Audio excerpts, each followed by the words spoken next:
नमस्कार, top news bulletin देख रहे हैं आप। मैं आप सभी के साथ Divanshu. Day to day news Bharat पर आप सभी का स्वागत करता हूं। शुरुआत करेंगे देश और दुनिया की तमाम खबरों के साथ।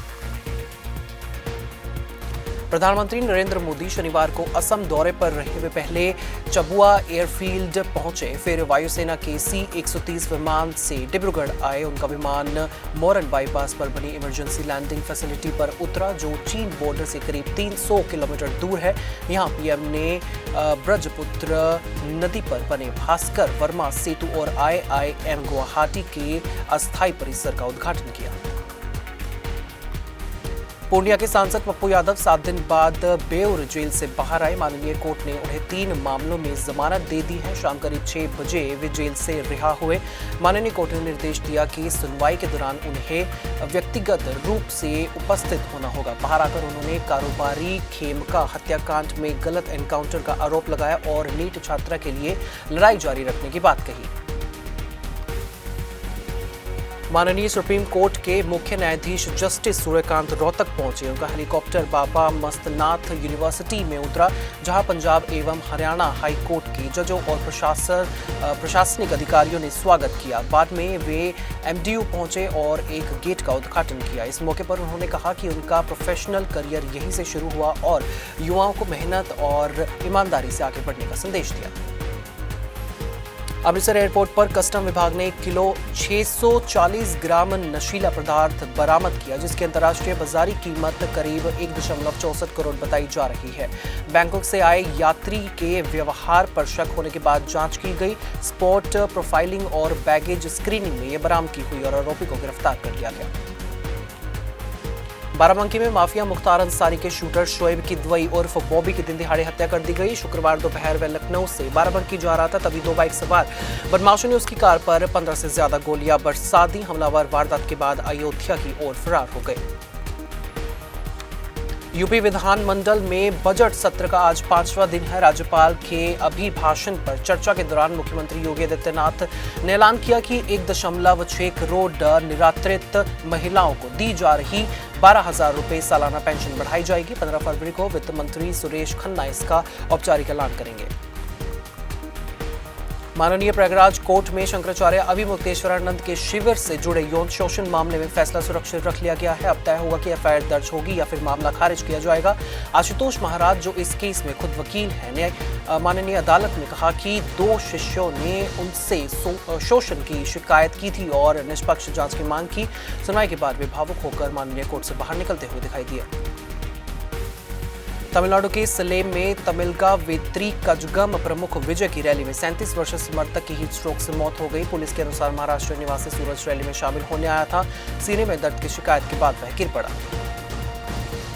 पंजाब के पूर्व मुख्यमंत्री और भाजपा नेता कैप्टन अमरिंदर सिंह को समन भेजने वाले ED के जॉइंट डायरेक्टर रवि तिवारी की तबादला जालंधर से चेन्नई कर दिया गया। उन्होंने कैप्टन और उनके बेटे रणंदर सिंह को विदेश संपत्ति मामले में पेश होने का नोटिस दिया था। लखनऊ में कार से 6 लोगों को कुचलने के मामले में 12वीं के छात्र गौरव सिंह को गिरफ्तार कर लिया गया है। CCTV में वह तेज रफ्तार से गाड़ी चलाता हुआ दिख रहा है। बताया जा रहा है कि वह अपनी गर्लफ्रेंड के साथ फेयरवेल पार्टी से लौट रहा था। हादसे में 6 साल के बच्चे की मौत हो गई, जबकि 5 लोग गंभीर हालत में हैं। जर्मनी के चांसलर फेडरिक मर्ज ने म्यूनिक सिक्योरिटी कॉन्फ्रेंस में कहा कि यूरोप की आज़ादी की अब गारंटी नहीं रही। उन्होंने माना कि यूरोप और अमेरिका के रिश्ते गहरे दरारों के साथ भर चुके हैं और नियम आधारित वैश्विक स्वास्थ्य कमजोर हो रही है। गुरपतवंत सिंह पन्नू की हत्या की साजिश मामले में भारतीय नागरिक निखिल गुप्ता को 24 साल की सजा सुना दी गई है। उन्होंने न्यूयॉर्क कोर्ट में अपना गुनाह कबूल कर लिया है। सजा का औपचारिक ऐलान 29 मई को किया जाएगा। अमेरिका ने मिडिल ईस्ट में सैन्य मौजूदगी बढ़ाते हुए अपना सबसे बड़ा nuclear powered aircraft carrier USS Gerald R. Ford रवाना किया है। ईरान से बढ़ते तनाव के बीच ये कदम उठाया गया।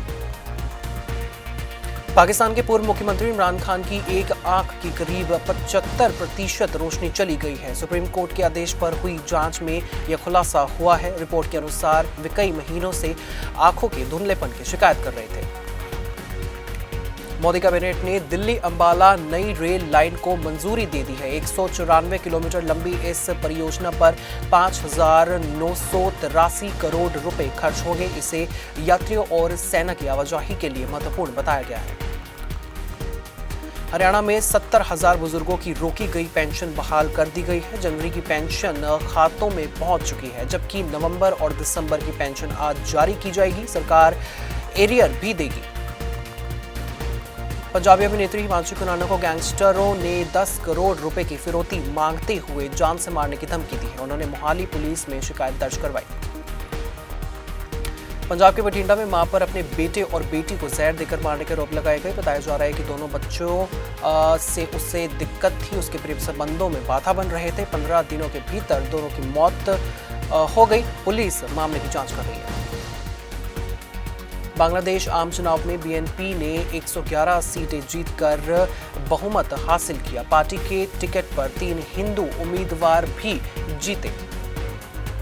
20 साल बाद सत्ता में लौटी बीएनपी के साथ तारिक रहमान बांग्लादेश की राजनीति के केंद्र में आ गए। 18 साल के निर्वासन के बाद उनकी वापसी हुई है। पार्टी की जीत के बाद वे आर्थिक पुनर्निर्माण और विदेश निवेशों पर जोर दे रहे हैं, जिससे भारत बांग्लादेश संबंधों में नई कूटनीतिक संभावनाएं बन सकती हैं। इसी तरह से देश और दुनिया की हर तमाम छोटी और बड़ी खबरें जानने के लिए आप बने रहिए day to day news Bharat के साथ। Day to day news Bharat आपके साथ हमेशा ये वादा करता है, निष्पक्षता के साथ पत्रकारिता करेंगे, सटीकता के साथ आपको हर एक खबर दिखाएंगे। हमारे चैनल का कोई भी पत्रकार ना किसी से कोई तोहफा लेगा, ना कोई विज्ञापन, ना ही करेगा किसी को ब्लैकमेल। हम हमेशा ये कोशिश करते हैं कि हम तबे कुछ लोगों की आवाज़ बनेंगे। इसी के साथ हम ऐसे किसी भी व्यक्ति की खबर नहीं चलाएंगे जो कि भोले भाले लोगों को ठगता हो। इसी के साथ हमारे चैनल का मकसद होगा लोकतंत्र के चौथे स्तंभ को लोगों की नजरों में फिर से मजबूत करना। मुझे दीजिए इजाजत और हमें हर किसी सोशल मीडिया प्लेटफॉर्म पर लाइक, शेयर और सब्सक्राइब करना बिल्कुल भी मत भूलिएगा।